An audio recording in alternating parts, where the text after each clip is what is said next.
ಕಾಂಗ್ರೆಸ್ ಶಾಸಕ ಎನ್ಎ ಹಾರಿಸ್ಗೆ ಇಡಿ team shock ಕೊಟ್ಟಿದೆ. ಬೆಂಗಳೂರಿನ ಅಶೋಕನಗರದಲ್ಲಿರುವ ಶಾಸಕರ ಮನೆ ಸೇರಿದಂತೆ ಒಟ್ಟು 12 ಸ್ಥಳಗಳಲ್ಲಿ ಇಡಿ ದಾಳಿ ಮಾಡಿ ಶೋಧ ನಡೆಸಿದೆ. ಹಾರಿಸ್ ಬಿಡಿಎ ಅಧ್ಯಕ್ಷರೂ ಆಗಿದ್ದು, ಪುತ್ರ ಮೊಹಮ್ಮದ್ ನಲಪಾಡ್ ಕಾಂಗ್ರೆಸ್ ಯುವ ಮುಖಂಡರಾಗಿದ್ದಾರೆ. ಇನ್ನು ಹಾರಿಸ್ರ ಮತ್ತೊಬ್ಬ ಮಗ ಒಮರ್ ಫಾರೂಕ್ ಮನೆ ಹಾಗೂ ಕಚೇರಿ ಮೇಲೆ ಇಡಿ ದಾಳಿ ಮಾಡಿ ದಾಖಲೆಗಳನ್ನು ಪರಿಶೀಲನೆ ಮಾಡುತ್ತಿದೆ. ಬಿಟ್ಕಾಯಿನ್ ಪ್ರಕರಣಕ್ಕೆ ಸಂಬಂಧಪಟ್ಟ ಹಾಗೆ ಈ ದಾಳಿ ನಡೆದಿದೆ. ಹ್ಯಾಕರ್ ಶ್ರೀಕಿ ಜೊತೆಯಲ್ಲಿ ಆರ್ಥಿಕ ಸಂಬಂಧ ಹೊಂದಿದ್ದ ಹಿನ್ನೆಲೆಯಲ್ಲಿ ಇಡಿ ರೇಡ್ ಮಾಡಿದೆ. ಶ್ರೀಕಿ ಜೊತೆ ನಲಪಾಡ್ ಆರ್ಥಿಕ ವ್ಯವಹಾರವನ್ನ ಇಟ್ಕೊಂಡಿದ್ರು. 4.5 ಕೋಟಿ ವ್ಯವಹಾರ ಹಿನ್ನೆಲೆ ಇಡಿ ದಾಳಿ ಮಾಡಿ ಪರಿಶೀಲನೆ ಮಾಡುತ್ತಿದೆ. ಬಿಟ್ಕಾಯಿನ್ ಪ್ರಕರಣದ ಕಿಂಗ್ಪಿನ್ ಶ್ರೀಕಿ ಮನೆ ಮೇಲೂ ಇಡಿ ದಾಳಿ ಮಾಡಿದೆ. ಬೆಂಗಳೂರಿನ ಜಯನಗರದ ಮನೆಯಲ್ಲಿರುವಂತಹ ಶ್ರೀಕಿ ಮನೆ ಮೇಲೆ ಇಡಿ ದಾಳಿ ಮಾಡಿದೆ. 4 ಮಂದಿ ಸಿಆರ್ಪಿಎಫ್ ಯೋಧರ ಭದ್ರತೆಯಲ್ಲಿ ದಾಳಿ ಮಾಡಲಾಗಿದೆ. ಸದ್ಯ ದಾಳಿ ನಡೆಸಿ ಇಡಿ ಅಧಿಕಾರಿಗಳು ದಾಖಲೆ ಪರಿಶೀಲನೆ ನಡೆಸುತ್ತಿದ್ದಾರೆ. ಇನ್ನು ಬಿಟ್ಕಾಯಿನ್ ಹಗರಣದಲ್ಲಿ ಇಡಿ ದೊಡ್ಡದಾಗಿ ದಾಳಿ ಮಾಡಿದ್ದು, ಶ್ರೀಕಿ ಮನೆ ಜೊತೆಯಾಗಿ ಮಾಜಿ ಕೇಂದ್ರ ಸಚಿವ ರೆಹಮಾನ್ ಖಾನ್ ಮೊಮ್ಮಗನ ಮನೆ ಮೇಲೂ ಕೂಡ ದಾಳಿ ನಡೆದಿದೆ. ರೆಹಮಾನ್ ಖಾನ್ ಮೊಮ್ಮಗ ಮೊಹಮ್ಮದ್ ಅಖೀಬ್ ಮನೆ ಮೇಲೆ ದಾಳಿ ಮಾಡಿ ಪರಿಶೀಲನೆ ಮಾಡಲಾಗ್ತಾ ಇದೆ. ಜಯನಗರದ ಎಂಎನ್ಕೆಆರ್ವಿ ಕಾಲೇಜು ಬಳಿ ಇರುವಂತಹ ಮನೆ ಹಾಗೂ ಕಚೇರಿ ಮೇಲೆ ದಾಳಿ ಮಾಡಿ ತನಿಖೆ ನಡೆಸುತ್ತಿದ್ದಾರೆ. ಒಟ್ಟು 6 ಅಧಿಕಾರಿಗಳು ದಾಳಿ ಮಾಡಿ ಪರಿಶೀಲನೆ ಮಾಡುತ್ತಿದ್ದಾರೆ. ಬಿಟ್ಕಾಯಿನ್ ಹಗರಣದಲ್ಲಿ 2021ರಲ್ಲಿ ಸಿಸಿಬಿ ತನಿಖೆ ನಡೆಸಿತ್ತು. ಹ್ಯಾಕರ್ ಶ್ರೀಕಿಯನ್ನ ಬಂಧಿಸಿ ಸಿಸಿಬಿ ವಿಚಾರಣೆ ಮಾಡಿತ್ತು. ಈ ವೇಳೆ ನಲಪಾಡ್ ಜೊತೆಗೆ ಕೋಟಿ ವ್ಯವಹಾರ ಬಯಲಿಗೆ ಬಂದಿತ್ತು. ಈ ಬಗ್ಗೆ ಸಿಸಿಬಿ ಇಡಿಗೆ ಮಾಹಿತಿ ಕೊಟ್ಟಿತ್ತು. ಈ ವೇಳೆ ಸುದೀರ್ಘ ತನಿಖೆ ಕೈಗೊಂಡಿದ್ದ ಇಡಿ ಇವತ್ತು ಏಕಾಏಕಿ ದಾಳಿ ಮಾಡಿದೆ.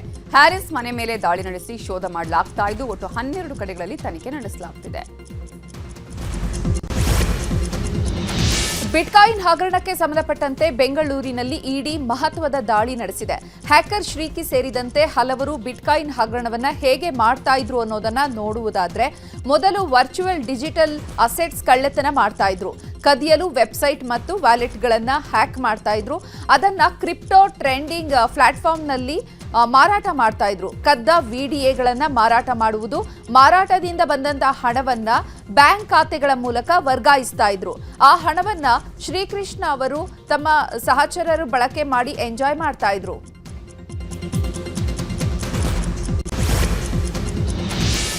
ನಲಪಾಡ್ ಮನೆ ಮೇಲೆ ಇಡಿ ದಾಳಿಗೆ 10 ಲಕ್ಷ ರೂಪಾಯಿ ಕಾರಣಾನ ಅನ್ನುವ ಶಂಕೆ ವ್ಯಕ್ತವಾಗಿದೆ.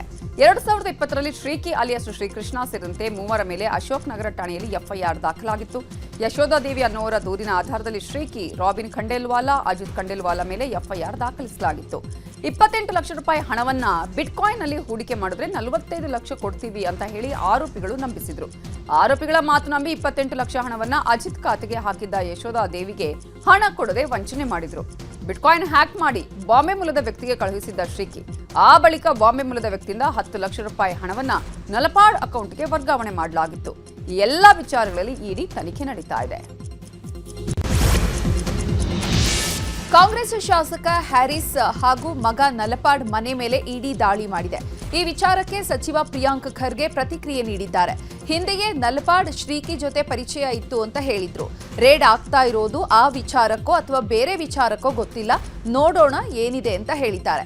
ಬಿಟ್ಕಾಯಿನ್ ವಿಚಾರದಲ್ಲಿ ದೊಡ್ಡವರ ಮನೆಗೂ ಕೂಡ ರೇಡ್ ಆಗಬೇಕಿತ್ತು. ಇಡಿ ಅವರು ಬಿಜೆಪಿ ನಾಯಕರ ಮನೆ ಮೇಲೂ ರೇಡ್ ಮಾಡಲಿ ಎಂದಿದ್ದಾರೆ.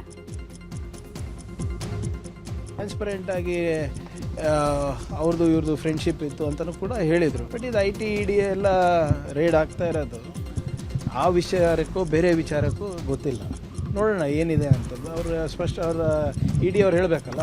ಆದರೆ ಬಿಟ್ಕಾಯಿನ್ ಸಂಬಂಧಿಸಿದಂತೆ ಟಾರ್ಗೆಟೆಡ್ ಆಗಿ ಇವ್ರು ಮಾಡ್ತಾ ಇದ್ದರೆ ಇವತ್ತು ಭಾಳ ಬೇರೆ ದೊಡ್ಡವ್ರ ಮನೆಗೂ ಆಗಬೇಕಾಗಿತ್ತು. ಬಿಟ್ಕಾಯಿನ್ ವಿಚಾರದಲ್ಲಿ IT, ಇಡಿ, CBI ಇವರೆಲ್ಲರೂ ಕೇಂದ್ರ ಸರ್ಕಾರದ ಕೈಗೊಂಬೆ. ಇದು ಮೊದಲನೇ ಬಾರಿ ಆಗ್ತಾ ಇರೋದು ಹೇಳಿ. It is nothing but a political tool. ಬೆದರ್ಸಕ್ಕೆ ಮಾಡ್ತಾ ಇರೋದು ಅಷ್ಟೇ. ಟ್ರಾನ್ಸ್ಪರೆಂಟ್ ಆಗಿ ಅವ್ರದ್ದು ಇವ್ರದ್ದು ಫ್ರೆಂಡ್ಶಿಪ್ ಇತ್ತು ಅಂತಲೂ ಕೂಡ ಹೇಳಿದರು. ಬಟ್ ಇದು IT ಇಡಿ ಎಲ್ಲ ರೇಡ್ ಆಗ್ತಾ ಇರೋದು. ಇನ್ನು ಶಾಸಕ ಹ್ಯಾರಿಸ್ ಮನೆ ಮೇಲೆ ಇಡಿ ದಾಳಿ ವಿಚಾರ ನನಗೆ ಗೊತ್ತಿಲ್ಲ ಅಂತ ಸಿಎಂ ಸಿದ್ದರಾಮಯ್ಯ ಮೈಸೂರಿನಲ್ಲಿ ಹೇಳಿದ್ದಾರೆ.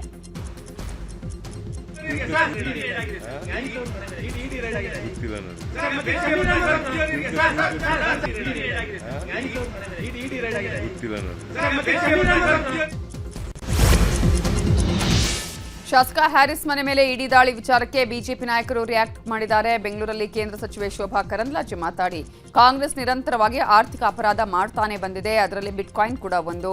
ಇಡಿ ಅವರು ಮಾಹಿತಿ ಇಲ್ಲದೆ ರೇಡ್ ಮಾಡಲ್ಲ. ಈ ಕಾಂಗ್ರೆಸ್ ಸರ್ಕಾರ ಭ್ರಷ್ಟ ಸರ್ಕಾರ ಅಂತ ಹೇಳಿದ್ದಾರೆ. ನಿರಂತರವಾಗಿ ಆರ್ಥಿಕ ಅಪರಾಧಗಳನ್ನ ಕಾಂಗ್ರೆಸ್ ಮಾಡ್ತಾನೆ ಬಂದಿದೆ. ಆರ್ಥಿಕ ಅಪರಾಧಗಳಲ್ಲಿ ಬಿಟ್ಕಾಯಿನ್ ಕೂಡ ಒಂದು. ಬಿಟ್ಕಾಯಿನ್ ಮೂಲಕ ಬೇರೆ ಬೇರೆ ದೇಶಗಳಲ್ಲಿ ರಾಜಕಾರಣಿಗಳು, ಸ್ಪೆಷಲಿ ಕಾಂಗ್ರೆಸ್ ಕನೆಕ್ಟೆಡ್ ರಾಜಕಾರಣಿಗಳು ಇನ್ವೆಸ್ಟ್ ಮಾಡಿದ್ದಾರೆ ಅನ್ನುವಂಥ ಮಾಹಿತಿ ಆಧಾರದಲ್ಲಿ ಇವತ್ತು ಇಡಿ ಅವರು ರೈಡ್ ಮಾಡಿದ್ದಾರೆ ಅನ್ನುವಂಥದ್ದನ್ನು ನಾವು ಅಂದ್ಕೊಂಡಿದ್ದೀವಿ. ಯಾರು ತಪ್ಪು ಮಾಡಿದ್ದಾರೆ ಅವರಿಗೆ ಶಿಕ್ಷೆ ಆಗಬೇಕು, ಇದು ನಮ್ಮ ಅಪೇಕ್ಷೆ ಇರುವಂಥದ್ದು. ಯಾವುದೇ ಮಾಹಿತಿ ಇಲ್ಲದೆ ರೈಡ್ ಮಾಡುವಂಥ ಪ್ರಶ್ನೆ ಬರಲ್ಲ ಈ ಕಾಂಗ್ರೆಸ್ ಸರ್ಕಾರ. ಇನ್ನು ಬಿಜೆಪಿ ಶಾಸಕ ಅಶ್ವಥ್ ನಾರಾಯಣ್ ಮಾತಾಡಿ, ಇಡಿ ಯಾವ ವಿಷಯಕ್ಕೆ ದಾಳಿ ಮಾಡಿದೆಯೋ ಗೊತ್ತಿಲ್ಲ, ಏನೆಲ್ಲ ಆಗಲಿದೆ ಕಾದು ನೋಡೋಣ. ಯಾವ ವಿಷಯಕ್ಕಾಗಿದೆ ಅನ್ನೋದು ಈಗಲೇ ಹೇಳೋದಿಕ್ಕಾಗಲ್ಲ. ಉಪ್ಪು ತಿಂದವರು ನೀರು ಕುಡಿಲೇಬೇಕು, ಅವರ ಮೇಲೆ ಕ್ರಮ ಆಗಬೇಕು. ಬಿಜೆಪಿ ಮೇಲೆ ಆರೋಪ ಸರಿಯಲ್ಲ ಅಂತ ಹೇಳಿದ್ರು. ದೇಶಕ್ಕಾಗಿ ಈ ರೈಡ್ಗಳಾಗಿರುವಂಥದ್ದು ಮಾಹಿತಿ ನಮಗೆ ಸಿಗುವಂಥದ್ದಾಗುತ್ತೆ. ಈ ಮುಂಚೆನೇ ಯಾವ ಉದ್ದೇಶಕ್ಕಾಗಿದೆ ಅಂತ ನಾನು ಹೇಳೋಕ್ಕಾಗಲ್ಲ, ಅದನ್ನು ಇಲಾಖೆಯವರು ಹೇಳೋಕ್ಕಾಗುತ್ತೆ. ಏನೇ ಮಾಡಿದ್ರು ಒಂದು ಒಳ್ಳೆಯ ಉದ್ದೇಶದಿಂದ ಮಾಡುವಂಥದ್ದಾಗುತ್ತೆ ಅಂತ ಭಾಳ ಸ್ಪಷ್ಟವಾಗಿ ಹೇಳುತ್ತೆ. ಈಗ ಹುಟ್ಟಿಂದ ರಾಜಕೀಯ ಸುದ್ದಿಗಳನ್ನು ನೋಡೋಣ. ಸಿಎಂ ಸಿದ್ದರಾಮಯ್ಯ ನಾಳೆ ಚಾಮರಾಜನಗರ ಜಿಲ್ಲಾ ಪ್ರವಾಸ ಕೈಗೊಂಡಿದ್ದಾರೆ. ಗುಂಡ್ಲುಪೇಟೆಯಲ್ಲಿ 110 ಕೆರೆಗಳಿಗೆ ನೀರು ತುಂಬಿಸುವ ಯೋಜನೆಗೆ ಸಿಎಂ ಶಂಕುಸ್ಥಾಪನೆ ಮಾಡಲಿದ್ದಾರೆ. ಬೆಳಿಗ್ಗೆ 11:30ಕ್ಕೆ ಕಾರ್ಯಕ್ರಮ ನಡೆಯಲಿದ್ದು 475 ಕೋಟಿ ವೆಚ್ಚದಲ್ಲಿ ಕೆರೆಗಳಿಗೆ ನೀರು ತುಂಬಿಸುವ ಯೋಜನೆಗೆ ಸಿಎಂ ಶಂಕುಸ್ಥಾಪನೆ ಮಾಡಲಿದ್ದಾರೆ. ಇದೇ ವೇಳೆ ವಿವಿಧ ಅಭಿವೃದ್ಧಿ ಕಾಮಗಾರಿಗಳನ್ನು ಸಿಎಂ ಉದ್ಘಾಟನೆ ಮಾಡಲಿದ್ದಾರೆ. ಆ ಬಳಿಕ ಸಿಎಂ ಆಕ್ಸಿಜನ್ ದುರಂತದ ಸಂತ್ರಸ್ತರಿಗೆ ಸರ್ಕಾರಿ ಉದ್ಯೋಗ ನೇಮಕಾತಿಯ ಪತ್ರ ವಿತರಿಸಲಿದ್ದಾರೆ. ಬೆಂಗಳೂರಿಗೆ ಪ್ರಧಾನಿ ನರೇಂದ್ರ ಮೋದಿ ಭೇಟಿ ವೇಳೆ ಒಂದು ಫೋಟೋ ವೈರಲ್ ಆಗಿತ್ತು. ಅದು ಸಿಎಂ ಸಿದ್ದರಾಮಯ್ಯ ಕಿವಿಯಲ್ಲಿ ಮೋದಿ ಗುಟ್ಟು ಹೇಳ್ತಾ ಇರುವ ಚಿತ್ರವಾಗಿತ್ತು. ಈ ಬಗ್ಗೆ ಸಿಎಂ ಸಿದ್ದರಾಮಯ್ಯ ಪ್ರತಿಕ್ರಿಯೆ ಕೊಟ್ಟಿದ್ದು, ನಾವೇನು ಗುಟ್ಟಾಗಿ ಮಾತಾಡಿಲ್ಲ, ಮಹಿಳಾ ಮೀಸಲಾತಿ ಬಗ್ಗೆ ನಿಮ್ಮ ಅಭಿಪ್ರಾಯ ಏನು ಅಂತ ಕೇಳಿದ್ರು. ನಾನು ಮಹಿಳಾ ಮೀಸಲಾತಿ ಪರವಾಗಿದ್ದೇನೆ ಹೇಳ್ದೆ ಅಂತ ಹೇಳಿದ್ರು. ಅಷ್ಟೇ, ಬೇರೆ ಏನಿಲ್ಲ ಅಂತ ಹೇಳಿದ್ರು ಸಿದ್ದರಾಮಯ್ಯ.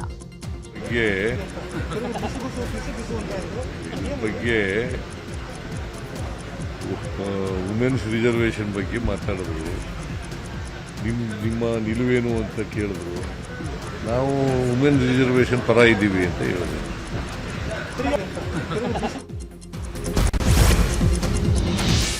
ಮಹಿಳಾ ಮೀಸಲಾತಿ ಬಿಲ್ಗೆ ಹಿನ್ನಡೆಯಾದ ವಿಚಾರವಾಗಿ ಮಾಜಿ ಕೇಂದ್ರ ಸಚಿವೆ ಮಾರ್ಗರೆಟ್ ಆಳ್ವಾ, ಕೆಪಿಸಿಸಿ ಮಹಿಳಾ ಘಟಕದ ಅಧ್ಯಕ್ಷೆ ಸೌಮ್ಯ ರೆಡ್ಡಿ, ಮಾಜಿ ಶಾಸಕಿ ಪೂರ್ಣಿಮಾ ಶ್ರೀನಿವಾಸ್, ಮಾಜಿ ಮೇಯರ್ ಪದ್ಮಾವತಿ, ಮಾಜಿ ಉಪಮೇಯರ್ ಮಂಜುಳಾ ನಾಯ್ಡು ಸುದ್ದಿಗೋಷ್ಠಿ ನಡೆಸಿದ್ದಾರೆ.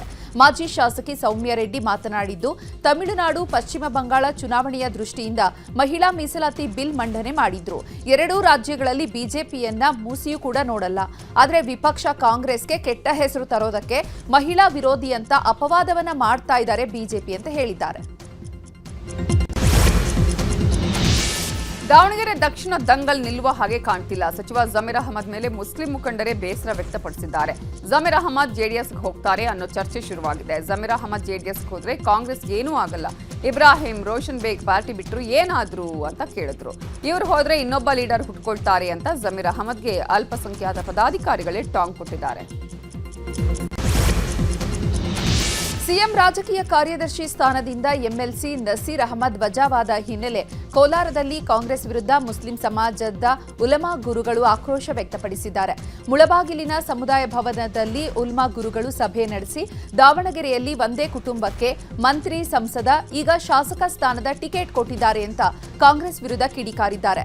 ನಸೀರ್ ಅಹಮದ್ ಮೇಲಿನ ವಜಾ ಕ್ರಮವನ್ನ ಹಿಂಪಡೆದುಕೊಳ್ಳಲಿ ಅಂತ ಒತ್ತಾಯಿಸಿದ್ದಾರೆ. ಮುಂದಿನ ದಿನಗಳಲ್ಲಿ ಕಾಂಗ್ರೆಸ್ಗೆ ತಕ್ಕ ಪಾಠ ಕಲಿಸುತ್ತೇವೆ ಅಂತ ಎಚ್ಚರಿಕೆ ನೀಡಿದ್ದಾರೆ.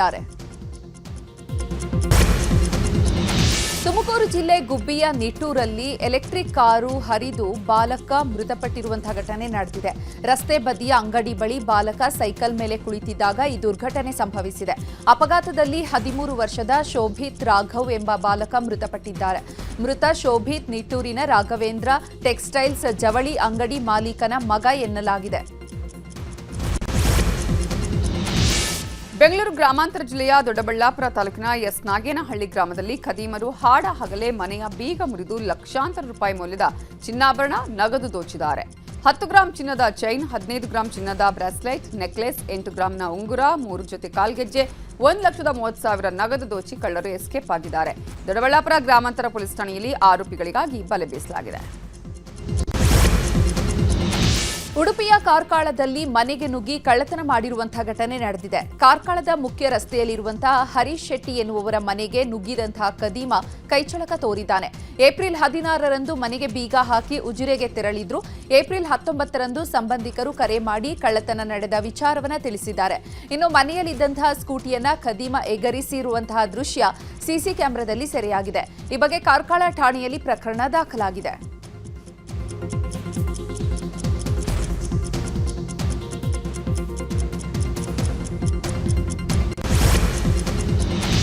ಈಗ ರಾಜ್ಯದ ವಿದ್ಯಮಾನಗಳನ್ನು ನೋಡೋಣ.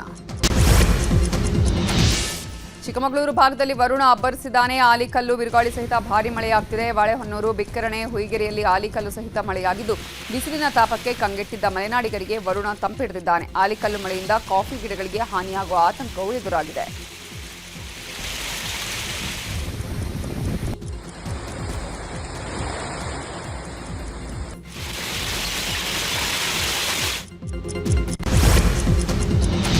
ಇಂದು ಬಸವ ಜಯಂತಿ ಹಿನ್ನೆಲೆ ದೇಶಾದ್ಯಂತ ಸಂಭ್ರಮದಿಂದ ಆಚರಿಸಲಾಗ್ತಾ ಇದೆ. ಬೆಂಗಳೂರಿನ ಚಾಲುಕ್ಯ ಸರ್ಕಲ್ ಬಳಿಯ ಬಸವೇಶ್ವರ ಪುತ್ಥಳಿಗೆ ಸಿಎಂ ಸಿದ್ದರಾಮಯ್ಯ ಮಾಲಾರ್ಪಣೆ ಮಾಡಿದ್ದಾರೆ.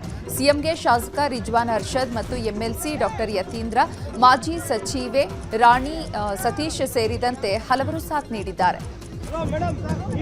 ಇನ್ನು ಕಲಬುರಗಿಯಲ್ಲೂ ಕೂಡ ಬಸವ ಜಯಂತಿಯನ್ನ ಅದ್ದೂರಿಯಾಗಿ ಆಚರಣೆ ಮಾಡಲಾಗಿದೆ. ಜಗತ್ ವೃತ್ತದ ಬಳಿ ಇರುವಂತಹ ಬಸವೇಶ್ವರರ ಪುತ್ಥಳಿಗೆ ಹೆಲಿಕಾಪ್ಟರ್ ಮೂಲಕ ಪುಷ್ಪಾರ್ಚನೆ ಮಾಡಿದ್ದಾರೆ. ಗದಗದಲ್ಲೂ ಕನ್ನಡ ಸಂಸ್ಕೃತಿ ಇಲಾಖೆ ಜಿಲ್ಲಾಡಳಿತದ ವತಿಯಿಂದ ಜಗಜ್ಯೋತಿ ಬಸವೇಶ್ವರರ ಜಯಂತಿಯನ್ನ ಆಚರಣೆ ಮಾಡಲಾಯಿತು. ಮುನ್ಸಿಪಲ್ ಕಾಲೇಜು ಮೈದಾನದಿಂದ ಜಿಲ್ಲಾಡಳಿತದ ಭವನದವರೆಗೆ ಬೃಹತ್ ಮೆರವಣಿಗೆ ನಡೆಯಿತು. ರಾಯಚೂರಿನಲ್ಲೂ ಬಸವ ಜಯಂತಿಯ ಸಂಭ್ರಮ ಜೋರಾಗಿತ್ತು. ಬಸವೇಶ್ವರ ಪ್ರತಿಮೆಗೆ ಸಚಿವ ಎನ್ಎಸ್ ಭೋಸರಾಜ್ ಮಾಲಾರ್ಪಣೆ ಮಾಡಿದ್ರು. ಇನ್ನು ಹಾವೇರಿಯಲ್ಲೂ ಬಸವ ಜಯಂತಿಯನ್ನ ಸಂಭ್ರಮದಿಂದ ಆಚರಣೆ ಮಾಡಲಾಗಿದೆ. ರಾಣೆಬೆನ್ನೂರು ಪಟ್ಟಣದ ಬಸ್ ನಿಲ್ದಾಣದಲ್ಲಿ ಬಿಸಿಲಿನ ತಾಪ ಹೆಚ್ಚಾದ ಹಿನ್ನೆಲೆ ಜನರಿಗೆ ಮಜ್ಜಿಗೆ ಮತ್ತು ಬಾಳೆಹಣ್ಣು ವಿತರಣೆ ಮಾಡಲಾಯಿತು. ದಾವಣಗೆರೆಯ ಹೆಬ್ಬಾಳು ಗ್ರಾಮದ ವಿರಕ್ತ ಮಠದಲ್ಲಿ ಬಸವ ಜಯಂತಿ ಆಚರಣೆ ಮಾಡಿದ್ದಾರೆ. ಶ್ರೀ ಮಹಾಂತ ರುದ್ರೇಶ್ವರ ಸ್ವಾಮೀಜಿ ನೇತೃತ್ವದಲ್ಲಿ ಬಸವ ಜಯಂತಿ ಪ್ರಯುಕ್ತ ಸಾಮೂಹಿಕ ವಿವಾಹ ಕಾರ್ಯಕ್ರಮ ಆಯೋಜನೆ ಮಾಡಲಾಗಿತ್ತು. ತೃತೀಯ ಭಾಷೆಗೆ ಅಂಕಗಳ ಬದಲು ಗ್ರೇಡ್ ಕೊಡೋ ಗೊಂದಲ ಬಗೆಹರಿಯುವ ಹಾಗೆ ಕಾಣಿಸ್ತಿಲ್ಲ. ನಾಳೆ ಶಿಕ್ಷಣ ಇಲಾಖೆ ರಿವ್ಯೂ ಪಿಟಿಷನ್ ಹೈಕೋರ್ಟ್ನಲ್ಲಿ ವಿಚಾರಣೆಗೆ ಬರಲಿದ್ದು ಈ ಬಾರಿಯ ಎಸ್ಎಸ್ಎಲ್ಸಿ ಫಲಿತಾಂಶ ಘೋಷಣೆ ವಿಳಂಬ ಆಗುವ ಸಾಧ್ಯತೆ ಇದೆ. ಮಾರ್ಚ್ 18ರಿಂದ ಏಪ್ರಿಲ್ 2ರವರೆಗೆ ಎಸ್ಎಸ್ಎಲ್ಸಿ ಪರೀಕ್ಷೆ ನಡೆದಿತ್ತು. ಏಪ್ರಿಲ್ 24ಕ್ಕೆ ಎಸ್ಎಸ್ಎಲ್ಸಿ ಫಲಿತಾಂಶ ಬಿಡುಗಡೆ ಅಂತ ಶಿಕ್ಷಣ ಇಲಾಖೆ ತಿಳಿಸಿತ್ತು. ಆದರೆ ಈಗ ಹಿಂದಿ ಅಂಕದ ಬಗ್ಗೆ ಗೊಂದಲ ಉಂಟಾಗಿದ್ದು ರಿಸಲ್ಟ್ ಕೂಡ ಡಿಲೇ ಆಗೋ ಸಾಧ್ಯತೆ ಇದೆ. ನಾಳೆ ವಿಚಾರಣೆಗೆ ಬಂದ ಬಳಿಕ ಎಸ್ಎಸ್ಎಲ್ಸಿ ಫಲಿತಾಂಶದ ಬಗ್ಗೆ ಒಂದು ಸ್ಪಷ್ಟತೆ ಸಿಗುವ ಸಾಧ್ಯತೆ ಇದೆ. ಕೃಷಿ ಇಲಾಖೆಯಲ್ಲಿ ಖಾಲಿ ಇರುವಂತಹ ಹುದ್ದೆಗಳಿಗೆ ಕೆಇಎ ಅರ್ಜಿ ಆಹ್ವಾನಿಸಿದೆ. ಒಟ್ಟು 890 ಖಾಲಿ ಇರುವಂತಹ ಹುದ್ದೆಗಳ ಭರ್ತಿಗೆ ಇಲಾಖೆ ಕೊನೆಗೂ ಮುಂದಾಗಿದೆ. ಆನ್ಲೈನ್ ಮೂಲಕ ಅರ್ಜಿಗೆ ಆಹ್ವಾನಿಸಲಾಗಿದೆ. ಕರ್ನಾಟಕ ಪರೀಕ್ಷಾ ಪ್ರಾಧಿಕಾರದಿಂದ ಮೇ 10ರೊಳಗೆ ಆನ್ಲೈನ್ ಮೂಲಕ ಅರ್ಜಿ ಸಲ್ಲಿಸಲು ಪರೀಕ್ಷಾರ್ಥಿಗಳಿಗೆ ಸೂಚಿಸಲಾಗಿದೆ. ಶುಲ್ಕ ಪಾವತಿಗೆ ಮೇ 12 ಕೊನೆ ದಿನ ಆಗಿದೆ. ಜೂನ್ 14ರಂದು ಲಿಖಿತ ಪರೀಕ್ಷೆ ನಡೆಯಲಿದೆ. ಕನ್ನಡ ಪರೀಕ್ಷೆ ಕಡ್ಡಾಯವಾಗಿದ್ದು ಜೂನ್ 6ಕ್ಕೆ ಎಕ್ಸಾಮ್ ಇದೆ.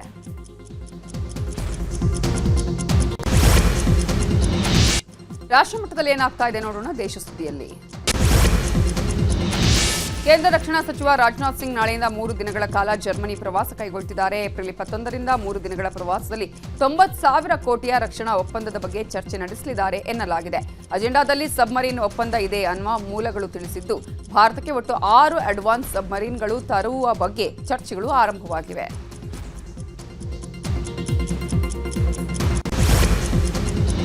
ನಾಳೆ ರಾಜಸ್ಥಾನದ ಬಲೋತ್ರಾದ ಪಚ್ಚಾದ್ರದಲ್ಲಿ ಪ್ರಧಾನಿ ನರೇಂದ್ರ ಮೋದಿ ಉದ್ಘಾಟನೆ ಮಾಡಬೇಕಿದ್ದ ಇಂಧನ ಸಂಸ್ಕರಣಾ ಘಟಕಕ್ಕೆ ಬೆಂಕಿ ಬಿದ್ದಿದೆ.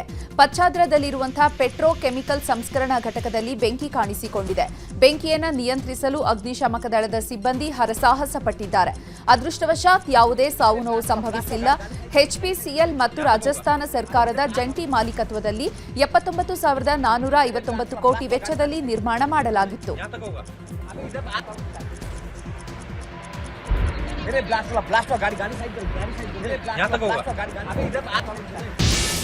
ತಮಿಳುನಾಡು ಚುನಾವಣಾ ಕಣ ದಿನದಿಂದ ದಿನಕ್ಕೆ ರಂಗೇರಿದೆ. ವಿಧಾನಸಭಾ ಚುನಾವಣೆ ಗೆಲ್ಲಲು ಟಿವಿಕೆ ಪಕ್ಷ ಭಾರೀ ಕಸರತ್ತು ಮಾಡುತ್ತಿದ್ದು, ಇವತ್ತು ಟಿವಿಕೆ ಮುಖ್ಯಸ್ಥ ವಿಜಯ್ ಪೊನ್ನೇರಿಯ ಪಂಚಟ್ಟಿಯಲ್ಲಿ ಭರ್ಜರಿ ಚುನಾವಣಾ ಪ್ರಚಾರ ಮಾಡಿದ್ರು. ಈ ಸಂದರ್ಭದಲ್ಲಿ ನವವಿವಾಹಿತ ದಂಪತಿಗೆ ವಿಜಯ್ ಆಶೀರ್ವಾದ ನೀಡಿದ್ದಾರೆ.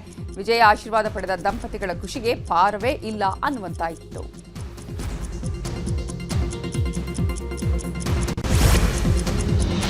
ಉತ್ತರ ಪ್ರದೇಶದ ನೋಯ್ಡಾದಲ್ಲಿ ಕಸ ಸಂಗ್ರಹಣಾ ಘಟಕದಲ್ಲಿ ಬೆಂಕಿ ಕಾಣಿಸಿಕೊಂಡಿದೆ. ಖಾಕ್ರಾಲಾದ ಖಾಲಿ ಹೊಲದಲ್ಲಿ ಕಸ ಸಂಗ್ರಹಣಾ ಘಟಕ ಇದ್ದು ಬೆಂಕಿ ಕಾಣಿಸಿಕೊಂಡಿದೆ. ಎಲ್ಲೆಡೆ ದಟ್ಟ ಹೊಗೆ ಆವರಿಸಿದ್ದು ಸ್ಥಳೀಯರಲ್ಲಿ ಆತಂಕ ಮನೆ ಮಾಡಿದೆ. ಸ್ಥಳಕ್ಕೆ 6 ಅಗ್ನಿಶಾಮಕ ವಾಹನಗಳು ಆಗಮಿಸಿದ್ದು ಬೆಂಕಿ ನಂದಿಸಲು ಹರಸಾಹಸ ಪಟ್ಟಿದ್ದಾರೆ.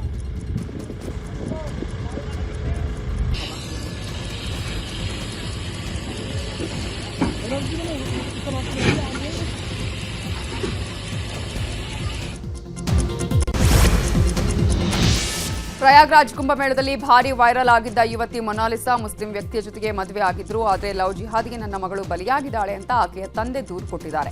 ಈ ಪ್ರಕರಣ ಸಂಬಂಧ ತನಿಖೆ ನಡೆಸಲು ಮಧ್ಯಪ್ರದೇಶ ಪೊಲೀಸರ ತಂಡ ಕೇರಳಕ್ಕೆ ಬರ್ತಾ ಇದ್ದು, ತಿಂಗಳ ಹಿಂದಷ್ಟೇ ಕೇರಳದ ತಿರುವನಂತಪುರಂನಲ್ಲಿ ಮದುವೆಯಾಗಿ ಕೊಚ್ಚಿಯಲ್ಲಿ ವಾಸವಾಗಿದ್ದಾರೆ.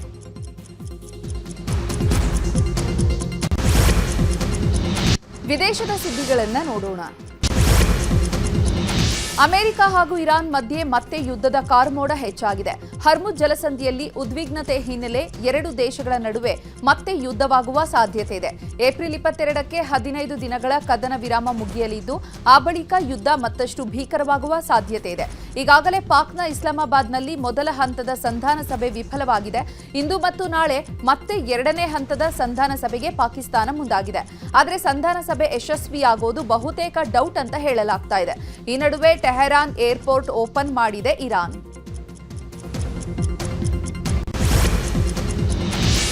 ಜಪಾನ್ನಲ್ಲಿ ಭೀಕರ ಭೂಕಂಪನ ಸಂಭವಿಸಿದೆ. ರಿಕ್ಟರ್ ಮಾಪಕದಲ್ಲಿ 7.4ರಷ್ಟು ತೀವ್ರತೆ ದಾಖಲಾಗಿದೆ. ಮೆಟ್ರೋ ಸೇವೆ, ಬುಲೆಟ್ ಟ್ರೈನ್ ಸೇವೆಯೂ ಬಂದ್ ಮಾಡಲಾಗಿದೆ. ಪ್ರಧಾನಿ ಸನೆ ತಕೈಚಿ ಸುನಾಮಿಯ ಎಚ್ಚರಿಕೆ ಕೊಟ್ಟಿದ್ದಾರೆ.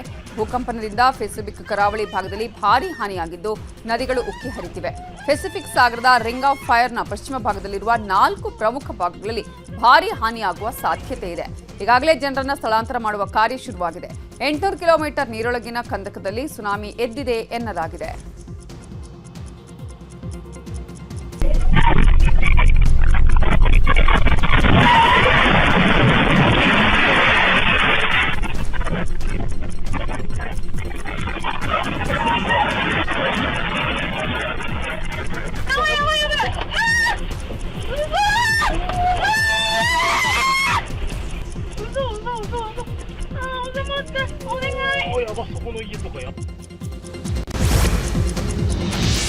ಭಕ್ತಿ ಭಂಡಾರಿ ಬಸವಣ್ಣನವರ 895ನೇ ಜನ್ಮ ಜಯಂತಿ ಆಚರಿಸಲಾಗ್ತಾ ಇದೆ.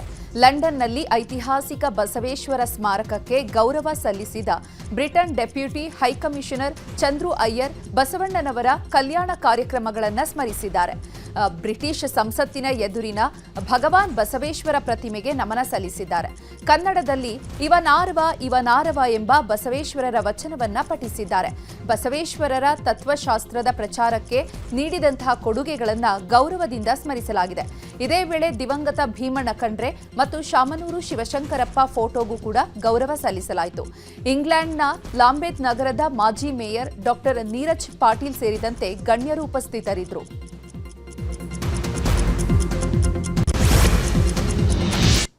ಇವಿಷ್ಟು ಈ ಹೊತ್ತಿನ ಪ್ರಮುಖ ಸುದ್ದಿ. ನೋಡ್ತಾ ಇರಿ ನ್ಯೂಸ್ 18, ಜಾಲ ನಮ್ಮದು, ಬಲ ನಿಮ್ಮದು.